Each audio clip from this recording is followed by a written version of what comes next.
Albert Einstein mid ka mid ah ragga looga dambeeyo cilmiga fiisiiska ahna maskaxdii ka dambeysay theory of relativity taas oo wax badan ka bedeshay habdhaqanka caalamka aynu ku noolnahay sida bacriminta hubka nuclear-ka iyo farsamaynta dayax-gacmeedyada.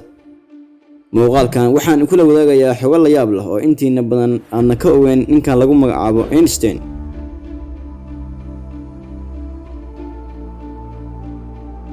bishii Maarso 14 1879 Albert Einstein wuxuu ku dhashay magaalada Ulm ee Cariga Jarmalka waxaana dhalay aabe Yahuudi ah oo ahaa injineer koronto ama electrical engineer.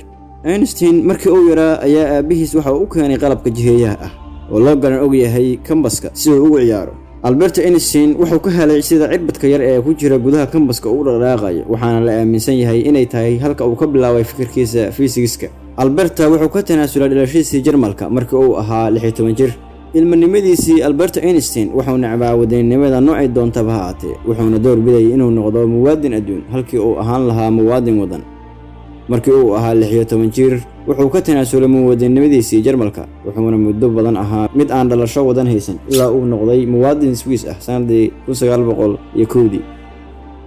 kadib qabsashadii Jarmalka hogaamiyihii Naasiga Adolf Hitler, Einstein wuxuu ka cararay wadanka Jarmalka maadaama uu ka soo horjeeday fikradii militarismka ee Naasiga isagoo markii dambe u degay Mareykanka halkaas uu madax ka noqday macadka daraasaadka sare ee Princeton wuxuuna noqday muwaadin Mareykan ah sanadii 1940.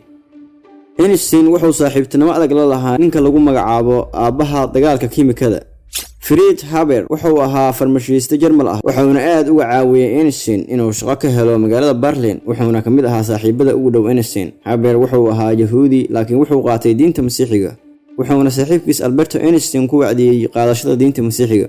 dagaalkii koowaad ee dunida Haber wuxuu soo saaray gaaska chlorine dilaa ah kaas oo ka culus hawada hoosna uga dhici kara godadka ay ku jiraan askarta isagoo qalqal gelinaya habneebsiga neefta iyo samabada.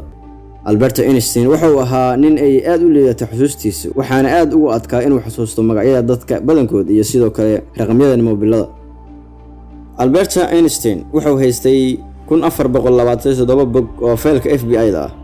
sanadkii 1903 FBI-du waxay bilowday inay dabagal ku sameyso Albert Einstein isla markaana ay ka furto faylkan ayaa ah dukumeentiyo diiradda lagu saarayo xiriirkii Einstein oo cimrigiisa oo dhan la lahaa nabadoonnimada iyo ururada hanti wadaagga waxaana mar lagu taliyay in laga musaafiriyo Einstein wadanka Mareykanka laakiin waxaa ka soo horjeestay waaxda arrimaha dibadda ee Mareykanka. Einstein wuxuu ahaa mid aan wax muhiim ah sii jirin qurxinta jirkiisa iyo daryeelkiisa sida hagaajinta timaha iyo qaadashada dhar soo jiidasho leh. sidoo kale Einstein wuxuu aad ugu waalnaa cabista sigaarka waxaana inta badan sawirada laga qaaday aad ku arki kartaa isagoo cabaya sigaarka. markii uu kala gooshayay gurigiisa iyo jaamacadda waxaa la arki jiray qiiqa ka baxaya hareerihiisa taas oo cadeynaysa inuu sigaarka u cabi jiray aad. markii uu dhintay madaxweynihii Israa'iil 1952 ayaa waxaa loo soo jeediyay inuu qabto jagada madaxweynaha Israa'iil maadaama ay Yahuuddu aad u aaminsanaayeen laakiin Albert Einstein wuxuu iska diiday soo jeedintaas waxa uuna ku dooday inuusan lahayn karti hogaamineed.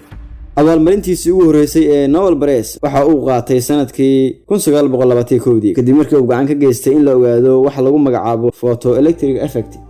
qaacidada E=mc² ee uu iqtiraacay Albert Einstein waa qaacidada beesiga u ah marka la farsameynayo hubka khatarta ah sida atomic bomb. markii uu ogaaday Einstein inuu mas'uul ka yahay sameynta hubka waxgumaada ee nuclear-ka aad ayuu ugu xumaaday maadaama uu isu arkayay nin nabadoon ah.